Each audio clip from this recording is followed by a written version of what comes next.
السلام علیکم دوستو۔ بابر پر ہندوستان میں حملہ آور ہونے اور منادر توڑنے، ہندوؤں کو بزور شمیر مسلمان بنانے کے الزامات لگائے جاتے ہیں، جبکہ ان کے پوتے جلال الدین محمد اکبر کو سلاکل کہا جاتا ہے اور مذہبی رواداری انہیں کا حصہ تصور کی جاتی ہے۔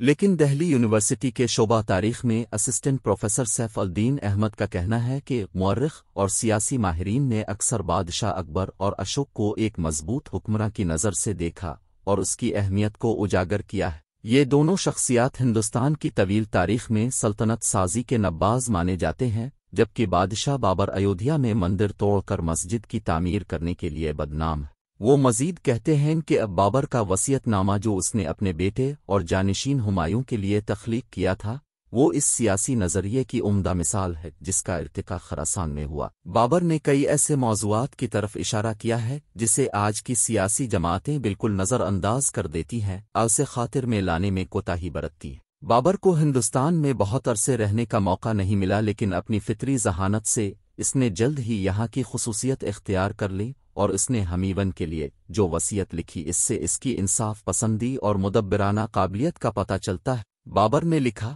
فرزند من، اول یہ کہ مذہب کے نام پر سیاست مت کرو، کہ تم مذہبی تعصب کو اپنے دل میں ہرگز جگہ نہ دو، اور لوگوں کے مذہبی جذبات اور مذہبی رسوم کا خیال رکھتے ہوئے سب لوگوں کے ساتھ پورا انصاف کرنا۔ سیف الدین احمد نے کہا کہ بابر کا یہی نظریہ تو آج سیکولرزم کہلاتا ہے۔ انہوں نے مزید کہا کہ بابر نے قومی تعلقات کے نظریے میں کشیدگی نہ پیدا کرنے کی تلقین کرتے ہوئے لکھا، گو کشی سے بالخصوص پرہیز کرو تاکہ اس سے تمہیں لوگوں کے دل میں جگہ ملے، اور اس طرح وہ احسان اور شکریہ کی زنجیر سے تمہارے متی ہو جائیں۔ سیف الدین احمد کے مطابق بابر نے تیسری بات یہ کہی کہ تمہیں کسی قوم کی عبادت گاہ مسمار نہیں کرنا چاہیے، اور ہمیشہ پورا انصاف کرنا تاکہ بادشاہ اور رعایا کے تعلقات دوستانہ ہون اور ملک میں امن و امان ہو۔ چوتھی بات یہ کہی کہ اسلام کی اشاعت ظلم و ستم کی تلوار کے مقابلے میں لطف و احسان کی تلوار سے بہتر ہوگی۔ اس کے علاوہ بابر نے شیعہ سنی اختلافات کو نظر انداز کرنے کا مشورہ دیا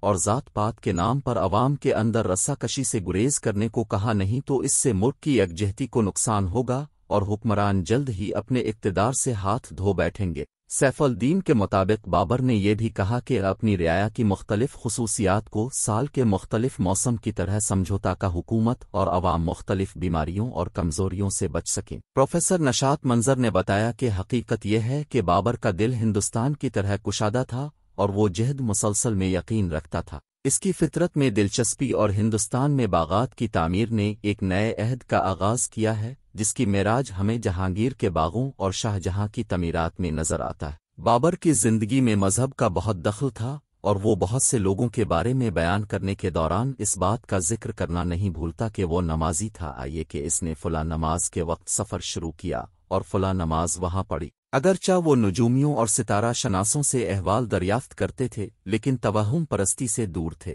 چنانچہ کابل کے اپنے بیان میں بابر نے لکھا ہے کہ یہاں کے بزرگوں میں ایک ملا عبد الرحمن تھے، یہ عالم تھے اور ہر وقت پڑھتے رہتے تھے، ان کا اسی حال میں انتقال ہوا۔ لوگوں کا بیان ہے کہ غزنی میں ایک مزار ہے، اگر اس پر درود پڑھو تو وہ ہلنے لگتا ہے۔ میں نے اس کو جا کر دیکھا تو قبر ہلتی ہوئی معلوم کیا تو پتہ چلا کہ وہاں کے مجاوروں کی چالاکی ہے۔ قبر کے اوپر ایک جال سا بنایا ہے، جب وہ جال پر چلتے ہیں تو وہ ہلتی ہے، اور اس کے ہلنے سے قبر بھی ہلتی ہوئی معلوم ہوتی ہے۔ میں نے اس جال کو اکھڑوا دیا اور گنبد بنوا دیا۔ بابرنامہ میں اس قسم کے دوسرے واقعات بھی ملتے ہیں، لیکن بابر کی موت اپنے آپ میں ایک بہت روحانی واقعہ ہے۔ گلبدن بانو نے اسے تفصیل کے ساتھ بیان کیا ہے کہ کس طرح ہمایوں کی حالت خراب ہوتی جا رہی تھی تو بابر نے ان کی چارپائی کے گرد چکر کاٹے اور نظر مانی۔